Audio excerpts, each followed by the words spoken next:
Ah, yes. I finally asked out the girl of my dreams, and she said yes. I'm going on a date with her tomorrow, and she reads. She told me her favorite book is Wuthering Heights. Thankfully, I found a copy. I got all my homework done, so I have nothing better to do. I think I'm gonna read it all tonight. I know it's from the 1800s, but how hard can it be to read? Let's find out. 3 hours later. I cannot be more lost. I am so confused about the narrators in this book, the ideas behind it, and just the dialogue. It's just so hard to understand. Why is this her favorite book? I'm literally so confused right now. There's no way I could finish it all tonight. If only there was an easier way to learn about what happened, so that I won't be boring on the date tomorrow. If only. Wait,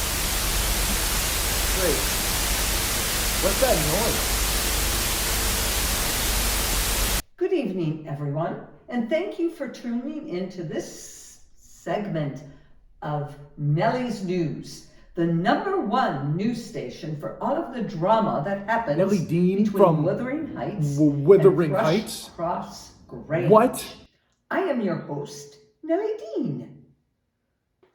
And not a big surprise that Heathcliff, the scoundrel that he is, was caught by me, telling his evil plan to take over the estate of Thrushcross Grange. I was having a conversation with Heathcliff and reminding him to be kind to his only son, Linton, naturally because Linton is all he has in the world. And Heathcliff responds this way, mind you. My son is prospective owner of your place, and I should not wish him to die till I was certain of his successor. Besides, he's mine, and I want the triumph of seeing my descendant fairly lord of their estate, my child hiring their children to till their father's land for wages. That is the sole consideration which can make me endure the whip. Ah, I despise him for himself, and I hate him for the memories he revives. Unbelievable! How absurd! Of all the terrible news that we have reported on about Heathcliff in the past, I mean, this takes all the sweetness from the tart and shows how cruel of a person Heathcliff really is. Unbelievable. Yeah, okay. That seems like a little much. Excuse me?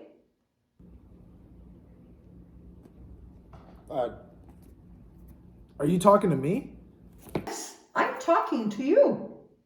You can hear me? Wait, how does any of this make sense? Do you not believe me? I mean, I know you don't like the guy, as I've read so far, but that seems like a little much. It seems a little too far, if you ask me. I don't know. Were you not here for last week's segment? No, I had no idea this was a thing. I literally just started reading Wuthering Heights today. Well, what do you say about this?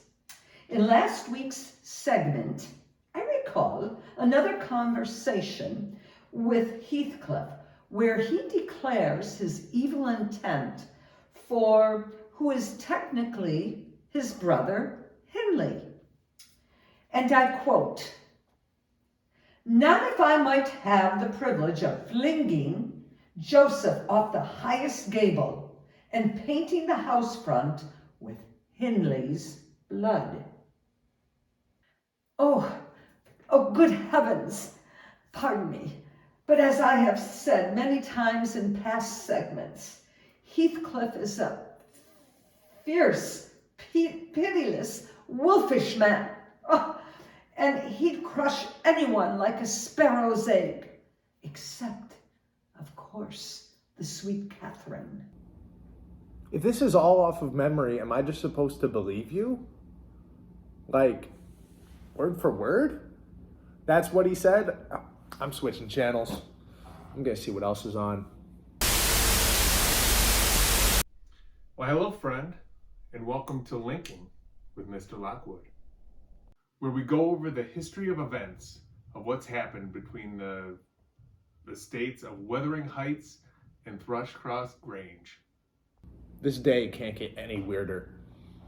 Mr. Lockwood, so I see that you're doing like a news channel type thing. Where do you get your news from? What, do you have actual evidence or like a source? Why, Nelly Dean, of course. Great. How convenient. So, what do you know about Nelly Dean? Well, I know that she is quite smart, or as in her words, I have undergone sharp discipline, and which taught me wisdom, and I would have read way more than you would fancy, Mr. Lockwood. So, are we just supposed to believe everything she says? And why wouldn't we believe her? She was both the maid for Wuthering Heights and Thrushcross Grange. And I quote, "When the kids had the measles, I had to tend to them and take on me the cares of a woman." Yes, I understand that Nelly Dean has worked for both Thrushcross Grange and Wuthering Heights and grew up with most of the people involved. But that also gives her the opportunity to skew the stories the way that she wants, so then we only hear what she wants us to hear. How do we really have a way of trusting her? You've got a point there. Okay, I've had enough. Oh, how rude of you, young man, to switch channels. I'm sorry, Nelly Dean, that's on me. I'll give you one more chance. I've just been having second thoughts, but it sounds like you're the only person that knows anything about this place, so I'm here.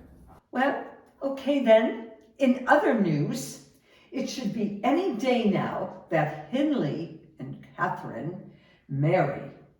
To quote myself, Nelly Dean, "The crown of all my wishes will be the union of those two.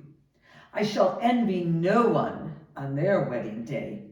There won't be a happier woman than myself in all of England." Okay, never mind. I've had enough of Nelly's news for one day. You clearly have bias towards these people in your stories. You proved it right there with your quote. It's okay to dislike people, but I believe that you haven't been telling the full truth when giving people the history of Wuthering Heights and Thrushcross Grange. The way you describe Heathcliff throughout the book as an inhumane, devilish person is so unbelievable. There's just no way he would say that crude of things. You're treating him like he's the devil. I think that you, Miss Nelly Dean, are nothing but a drama queen and a gossiping woman with nothing better to do in her spare time but exaggerate stories to stir the pot, to cause drama. I feel bad for Mr. Lockwood for actually believing you. What do you have to say about that? Well, I would like to thank almost everyone, for tuning in to today's news segment. However, due to my feelings being hurt, I will be signing off immediately. Goodbye. No, get back here, come on. Why does the remote not work? Oh my gosh. Tell me what really happened. I want the real truth. Come on, show yourself. Come on. Whoa. Wait. Was that all a dream? What? Oh my gosh. Look at the time, I gotta go. Wait, but I didn't finish the book. I'll just argue about how Nelly Dean is an unreliable narrator and has bias when telling the history of the drama between Thrushcross Grange and Wuthering Heights. My date will think I'm a genius.